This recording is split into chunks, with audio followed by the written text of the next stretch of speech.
السلام علیکم ورحمۃ اللہ وبرکاتہ نحمده ونصلي ونسلم على حبيبه الكريم اما بعد فاعوذ بالله من الشيطان الرجيم بسم الله الرحمن الرحيم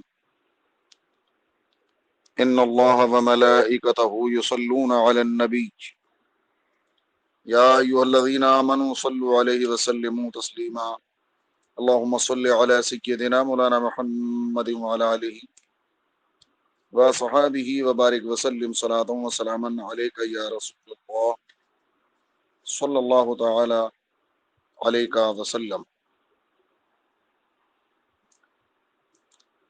معزز سامعین کرام، آپ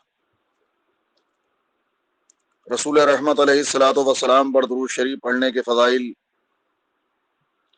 سماعت فرماتے چلے آ رہے ہیں، اسی سلسلے کی ایک کڑی آج بھی سماعت فرمائیں۔ حضرت ابو عبداللہ رسا اپنی کتاب تحفہ میں لکھتے ہیں کہ بغداد شریف میں ایک شخص فقیر، حاجت مند، بال بچوں والا، صابر و عابد رہتا تھا۔ ایک دن وہ رات کو نماز کے لیے اٹھا تو اس کے بچے بھوک کی وجہ سے رو رہے تھے۔ جب وہ نماز سے فارغ ہوا تو اس نے بچوں اور بیوی کو بلایا اور کہا بیٹھو اور اللہ تبارک و تعالیٰ کے حبیب صلی اللہ تبارک و تعالیٰ علیہ وعلی آلہ وصحبہ وبارک وسلم پر درود پاک پڑھو اور دیکھو کہ اللہ تبارک و تعالیٰ کیسے درود پاک کی برکت سے ہمیں غنی کرتا ہے اپنے فضل، جود اور احسان سے۔ لہذا وہ سب بیٹھ گئے اور رسول رحمت صلی اللہ علیہ وسلم پر درود پاک پڑھنا شروع کر دیا۔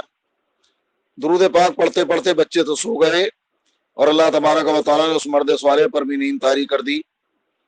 جب آنکھ سو گئی تو قسمت جاگ اٹھی اور وہ شاہ کونین صلی اللہ تبارک و تعالیٰ علیہ وسلم کے دیدار کی دولت سے مشرف ہوا، اور آقائے دو جہاں صلی اللہ علیہ وآلہ وسلم نے تسلی دی اور فرمایا جب اللہ تبارک و تعالیٰ کے حکم سے صبح ہوگی تو اے پیارے امتی تجھے فلاں مجوسی کے گھر جانا ہوگا اور اسے میرا سلام کہنا، نیز یہ کہنا کہ تیرے حق میں جو دعا ہے وہ قبول ہو چکی ہے، اور تجھے اللہ تعالیٰ کے رسول فرماتے ہیں کہ اللہ تعالیٰ کے دیے میں سے مجھے یعنی قاصد کو دے۔ یہ فرما کر رسول اکرم صلی اللہ تبارک و تعالیٰ علیہ وعلی آلہ وصحبہ وبارک وسلم تشریف لے گئے، اور وہ مرد صالح بیدار ہوا تو مسرت و شادمانی انتہا کو پہنچی ہوئی تھی، لیکن اس نے دل میں سوچا کہ جس نے خواب میں حضور کو دیکھا اس نے حضور ہی کو دیکھا، کیونکہ شیطان حضور کی شکل میں تو آ نہیں سکتا، اور یہ بھی محال ہے کہ حضور مجھے ایک آگ کے پجاری مجوسی کی طرف بھیجیں پھر اس کو سلام بھی فرمائیں، یہ کیسے ہو سکتا ہے؟ پھر سو گیا۔ پھر قسمت کا ستارہ چمکا، پھر نبی اکرم رحمت عالم نور مجسم صلی اللہ تبارک و تعالی علیہ وعلی آلہ وصحبہ وبارک وسلم نے وہی حکم دیا۔ جب صبح ہوئی تو مجوسی کے گھر پہنچتا ہوا پہنچ گیا۔ مجوسی کا گھر تلاش کرنا کچھ مشکل نہ تھا، کیونکہ وہ بہت مالدار تھا، اس کا کاروبار وسیع تھا۔ جب مجوسی کے سامنے ہوا تو چونکہ مجوسی کے کارندے کافی تھے، اس نے اسے اجنبی دیکھ کر پوچھا کیا آپ کو کوئی کام ہے؟ اس مرد صالح نے فرمایا وہ میرے تیرے درمیان علیحدگی کی بات ہے۔ اس نے نوکروں غلاموں کو حکم دیا وہ باہر چلے جائیں۔ جب تخلیہ ہو گیا تو مرد صالح نے کہا تجھے ہمارے نبی صلی اللہ علیہ وآلہ وصحبہ وبارک وسلم نے سلام فرمایا ہے۔ یہ سن کر مجوسی نے سوال کیا کون تمہارے نبی ہیں؟ فرمایا محمد صلی اللہ تعالی علیہ وعلی آلہ وصحبہ وبارک وسلم۔ یہ سن کر مجوسی نے سوال کیا کہ آپ کو معلوم نہیں کہ میں مجوسی ہوں اور میں ان کے لائے ہوئے دین کو تو نہیں مانتا ہوں؟ اس پر اس مرد صالح نے فرمایا میں جانتا ہوں، لیکن میں نے 2 بار حضور صلی اللہ علیہ وسلم کو دیکھا ہے اور مجھے اسی بات کی تاکید فرمائی ہے۔ یہ سن کر مجوسی نے اللہ تبارک و تعالیٰ کی قسم دلائی کیا واقعی تجھے تمہارے نبی صلی اللہ علیہ وسلم نے بھیجا ہے؟ اس نے کہا اللہ تبارک و تعالیٰ بہتر جانتا ہے اور مجھے سرکار نے یہی فرمایا ہے۔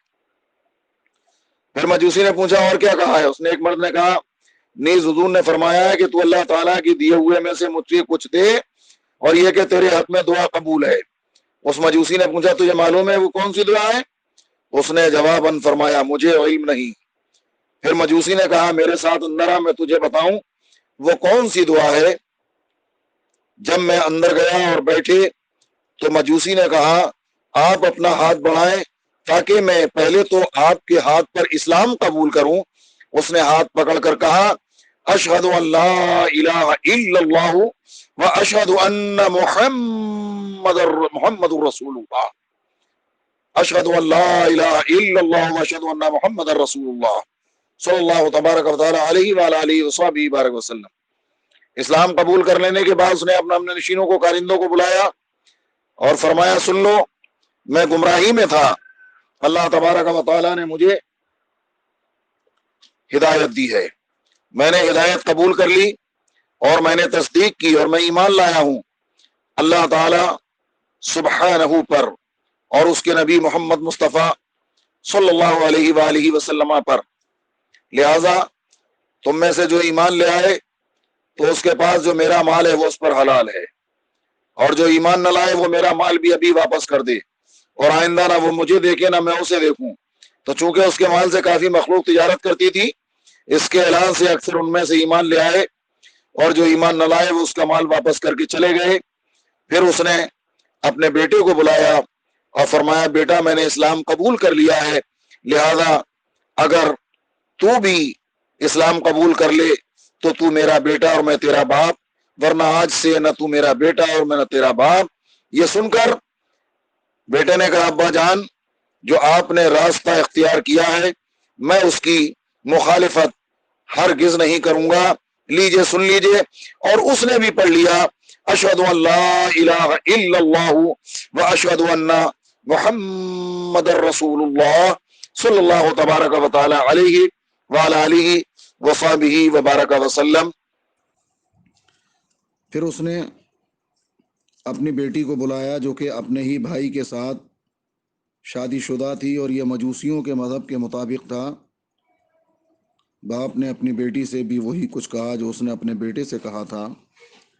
یہ سن کر بیٹی نے کہا مجھے قسم ہے خدا کی، میری شادی کے دن سے آج تک اپنے بھائی کے ساتھ ملاپ نہیں ہوا، بلکہ مجھے سخت نفرت رہی ہے، اور میں بھی پڑھتی ہوں اشہد ان لا الہ الا اللہ وان محمد رسول اللہ صلی اللہ تعالی علیہ وآلہ وصحبہ وبارک وسلم۔ یہ سن کر باپ بہت خوش ہوا۔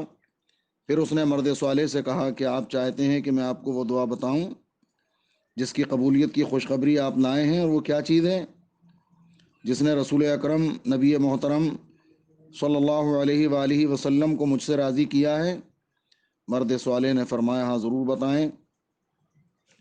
اس نے کہا جب میں نے اپنی بیٹی کی شادی اپنے بیٹے سے کی تھی تو میں نے عام دعوت کی تھی، سب لوگوں کو کھانا کھلاتا رہا تاکہ کیا شہری کیا دیہاتی سب کھا گئے۔ جب سب کھا کر فارغ ہو کر چلے گئے تو چونکہ میں تک کر چور ہو چکا تھا، میں نے مکان کی چھت پر بستر لگوایا تاکہ آرام کروں۔ میرے پڑوس میں ایک سید زادی جو کہ سیدنا مولانا امام حسن رضی اللہ تبارک و تعالیٰ عنہ کی اولاد میں سے ہیں، اور اس کی چھوٹی چھوٹی بچیاں رہتی تھیں۔ جب میں اوپر لیٹا تو میں نے ایک صاحبزادی کو سنا، وہ اپنی والدہ محترمہ سے کہہ رہی تھی امی جان آپ نے دیکھا کہ ہمارے پڑوسی مجوسی نے کیا کیا ہے؟ ہمارا اس نے دل دکھایا ہے، سب کو کھلایا مگر ہمیں اس نے پوچھا تک نہیں ہے۔ اللہ تعالیٰ اسے ہماری طرف سے اچھی جزا نہ دے۔ جب میں نے اس شہزادی سے یہ بات سنی تو میرا دل پھٹ گیا اور سخت کوفت ہوئی مجھے، ہائے میں نے ایسا کیوں کیا؟ میں جلدی سے نیچے اترا، پوچھا کتنی شہزادیاں ہیں؟ تو مجھے بتایا گیا کہ 3 شہزادیاں ہیں اور ایک ان کی والدہ محترمہ ہیں۔ میں نے کھانا چنا اور 4 بہترین جوڑے کپڑوں کے لیے اور کچھ نقدی رکھ کر نوکرانی کے ہاتھ ان کے گھر بھیجا، اور خود میں دوبارہ مکان کی چھت پر چڑھ کر بیٹھ گیا۔ جب وہ چیزیں جو میں نے حاضر کی تھیں ان کے ہاں پہنچیں تو وہ بہت خوش ہوئیں، اور شہزادیوں نے کہا امی جان ہم کیسے یہ کھانا کھا لیں حالانکہ بھیجنے والا مجوسی ہے۔ یہ سن کر ان شہزادیوں کی والدہ محترمہ نے فرمایا بیٹی یہ اللہ تبارک و تعالیٰ کا رزق ہے، اس نے بھیجا ہے۔ تو شہزادیوں نے کہا ہمارا مطلب یہ نہیں، بلکہ ہمارا مطلب یہ ہے کہ ہم اس کھانے کو کیسے کھا لیں جبکہ بھیجنے والا مجوسی ہی رہے۔ پہلے اس کے لیے اپنے نانا جان کی شفاعت سے اس کے مسلمان ہونے اور اس کے جنتی ہونے کی اللہ تعالیٰ سے دعا کریں۔ ان شہزادیوں نے دعا کرنا شروع کی اور ان کی والدہ محترمہ آمین کہتی رہیں۔ لہذا یہ وہ دعا ہے کہ جس کی قبولیت کی بشارت حبیب خدا صلی اللہ تبارک و تعالی علیہ وعلی آلہ وصحبہ وبارک وسلم نے تیرے ہاتھ بھیجی ہے، اور اب میں حضور صلی اللہ علیہ وسلم کے حکم کی تعمیل یوں کرتا ہوں کہ جب میں نے اپنی بیٹی کی شادی اپنے بیٹے سے کی تھی تو میں نے ساری جائیداد میں سے نصف لڑکی کو دی تھی اور نصف میں نے رکھا تھا، اور اب چونکہ ہم سب مسلمان ہو گئے ہیں اور اس مبارک اسلام نے دونوں بہن بھائی کے درمیان جدائی کر دی ہے، اب جو مال ان کو دیا تھا وہ آپ کا ہے، آپ لے جائیں۔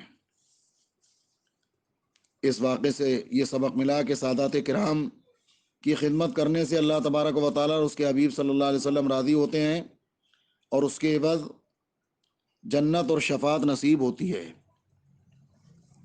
اور یہ کہ نبی اکرم شفیع اعظم صلی اللہ تبارک و تعالیٰ علیہ وعلی آلہ وصحبہ وبارک وسلم اپنی امت کے ہر فرد سے بإذن اللہ واقف ہیں۔ صلی اللہ تبارک و تعالی علی حبیبہ سیدنا محمد وآلہ وسلم۔ وآخر دعوانا ان الحمد للہ رب العالمین۔ السلام علیکم ورحمۃ اللہ وبرکاتہ۔